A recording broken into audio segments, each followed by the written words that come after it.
What's up, wrestling fans, trading card collectors? Welcome to another episode of Wrestling with Cards. Today, more WCW cards. We're working through the series. There's a ton of cards.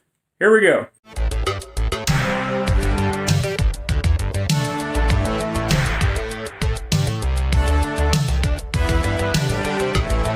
So here we go with part 7 of the 1995 WCW Main Event card series. Today we're looking at tag teams and managers. Now, this is an interesting concept because most card sets don't segregate types of wrestlers.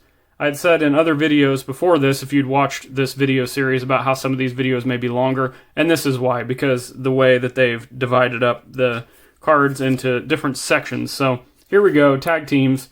Card number 30, actually 35, Nasty Boys. Great shot of the Nasty Boys double teaming some jabroni, taking him out. At least it looks like a jabroni. Hope I'm not talking bad about somebody there. Anyway, this card gives the appearance that the Nasty Boys are a power-style tag team, which I love. Using their power to topple foes. They're not doing any flippity-flop stuff. And ultimately, that's what wrestling cards should be. Kind of telling the story of who the wrestler is, their style, what the person in the picture truly represents. And also thought the Nasty Boys were just a cool team. Never my favorite, but I always enjoyed them. And I think they win the Most Stylish Wrestler of the Year award for 1995.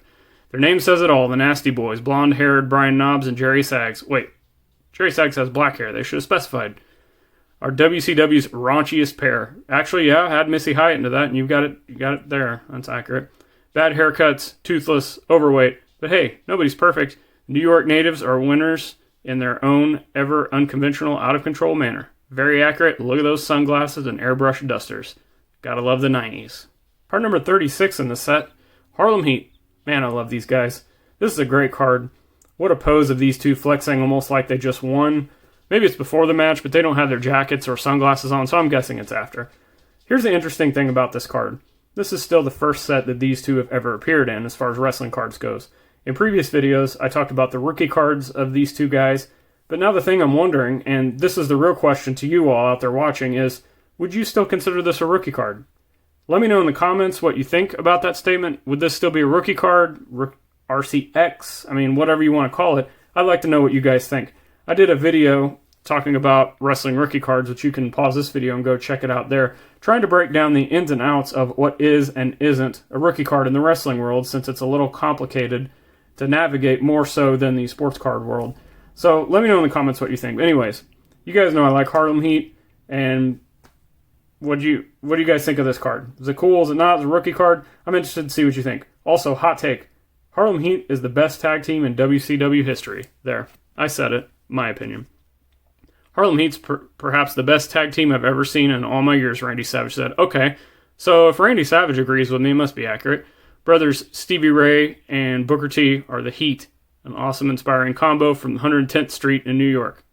Bam. Can you dig it? Card number 37... Pretty wonderful. What a card. Absolutely love it. Great pictures of both of these guys on the front and the back. Menacing looking heels, flexing, looking like $1 million. My opinion, a very underrated tag team. I think Paul Roma gets a bad rap. I've said that in previous videos just because his situation with the Horsemen and nobody wanted to see him there. But these two are such a great tag team. One of the best entrance musics, too, that I've talked about. Go back and check that video out when I was talking about the Paul Roma individual card. But I think these two go very well together, and they're the emphasis of a great heel tag team. You got the physique, both arrogant attitudes. Gotta love that tag team name as well. Kind of play on words on both of their names. Pretty Paul Roma, Mr. Wonderful. Love it. Mr. Wonderful Paul Orndorff's the master of mayhem, a veteran who knows every underhanded trick in the book. Apparently I can't read. Pretty Paul Roma is simply a younger version, and that makes Pretty Wonderful a major force in the WCW tag ranks. Absolutely love it. Look at that shot. Card number 38, Stars and Stripes. Not the biggest fan of this card. As a kid, I was a fan of this team. As I grew up, I kind of grew to be not a fan. I don't know if it was kind of the matching tag team gear, maybe the mask of the Patriot. As a kid, you don't know why you like the things you like, but I liked them as a kid.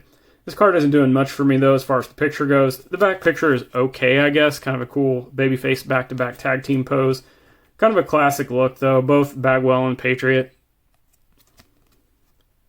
They are WCW's answer to Mount Rushmore, Statue of Liberty, and the White House. Okay, well, that's far-fetched. Stars and Stripes, the ultra-popular combo of Marcus Alexander Bagwell and the Patriot, are Americana, tried and true.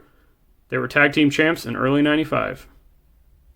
Card number 39 in this set, and it's not just a clever name, Monster Maniacs, and this is a monster card. This card is everything to wrestling fans. I mean, look at it. Monster Maniacs, Hulk Hogan, Macho Man Randy Savage, we'll go ahead and throw Jimmy Hart in there, and that big gold belt. Also, keep in mind that this is the first WCW set that featured Macho Man and Hulk Hogan, so in my opinion, that's pretty big, and to have them both on the same card, just massive. It's kind of like LeBron's first cards with the Heat or the Lakers. You know, these guys had WWF cards and WWE cards, whatever, but this first WCW card, so a lot of people look at those first Heat, first Lakers with LeBron. Same concept here. I pulled a bunch of these cards out of collection recently and definitely plan on sending them in to get graded. With the two greatest wrestlers of all time fighting as one, watch out. Monster Maniacs, the immortal Hulk Hogan, and Macho Man Randy Savage are a challenge to any tandem worldwide. Absolutely. So that's it for the tag team section of this card line. So now we're moving on to the managers, and we're continuing things with Jimmy Hart. Wow, look at those foam cupped ear Hulk Hogan things. This guy is the king of gimmicks. Back-to-back cards featuring Jimmy Hart. Typical Jimmy Hart fashion, appearing as many cards as possibly can. So we'll see how many times we see him. In fact, leave a comment below if you can count how many times Jimmy Hart appears in this set. And here he is promoting Hulk Hogan gimmicks, which is what he does. He's a great salesman, apparently. I used to hate seeing him do all this kind of stuff, seeing him manage what seemed to be like every wrestler on the roster. But now, as an adult, I totally respect the hustle of Jimmy Hart because that's kind of what I'm doing with retail arbitrage and eBay sales and whatnot. So, that being said, I do like this card. Energetic as ever, now in his 15th year as a manager, Jimmy Hart is the sidekick for Hulk Hogan. And the megaphone in hand, of course, Jimmy was named in the 1960s band The Gentrys of Gotta Keep Dancin' fame. And speaking of The Gentrys, have you guys heard that song or that band that he's always talking about, that we've heard about? Let me know in the comments if you've heard that. Moving on, card 41, Sister Sherry. Be nice if I'd show you the front of the card first, huh? Not a terrible card, nothing special. I did think she was a great manager with Harlem Heat during this time, and I love the part she played in the feud with Colonel Robert Parker about how they were having this love thing, but they were managing opposite teams. They were supposed to get married. Just fantastic stuff. Sherry's a legend. Not all ladies are as sweet as chocolate, certainly not Sister Sherry. Ominous manager for the Harlem Heat, Sherry is never afraid to inject her 2 cents worth with a kick to the midsection or a purse to the head. Purse to the head, classic heel wrestling maneuver. What a maneuver! Card number 42 in the managers section of this set, Harley Race. Handsome Harley Race.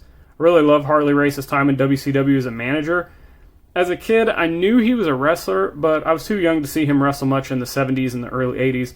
Seems like maybe I caught a couple of his matches as King Harley Race in the WWF, but that was about it. It wasn't until years later, after learning the history of wrestling through tape trading and DVDs and old magazines, everything I could get my hands on to learn more about the history of the sport, that I would fully understand and respect the career of Harley Race. Gotta say, Harley's got pretty fresh style. Look here, this bleach blonde permed mullet, which the only other person I could think of that could pull this off and still look tough and intimidating is Dr. D. David Schultz back in the day. And he's got that awesome jacket with the Vader stuff on it. Just amazing stuff. Look at that. You can't hardly see it, but he's got a good mustache going. Great. Oh, there it is. Look at that. Bam. Styling and profiling. Ric Flair, eat your heart out. Anything but your average unskilled manager. Harley Race accomplished more in the wrestling ring, his wrestling career, than most wrestlers can ever dream of. He now leads that knowledge to Vader. Harley's a 7-time former NWA World Champion. Look at that mustache and that hair. This guy is over. And the last card on today's video, and the last card in the section of managers, Colonel Robert Parker. Card's hilarious. This cigar hanging out of his mouth, that outfit, the expressions on this is just killer. Combination of action shot. Always loved this character. I didn't know much about his promoting and wrestling history, kind of like Harley Race, until I started getting into tape trading, learning the history. Saw his work with Continental, some of the other territories back in the day. Guys, I just want to say, take the time to go back and learn wrestling history. A lot of you guys watching this are older. Some of you guys are younger. If you don't know some of the history of wrestling. Go back on the network, go back on YouTube. Just kind of a public service announcement to not just take what you're fed as far as modern wrestling goes. Go back, learn the history, find out what you like and you don't like, but it's always good to learn the history of wrestling and how it parlays into wrestling cards. Self-proclaimed greatest promoter in the world, Colonel Robert Parker is the president, CEO, head honcho for the Stud Stable, conglomerate of evil forces such as Arn Anderson. Don't forget Bunkhouse Buck, he's super evil. Never seen without his trademark cigar and cowboy hat. Yep. So if you enjoyed this video, check out the videos on the screen for even more great information on wrestling cards, and I'll see you there.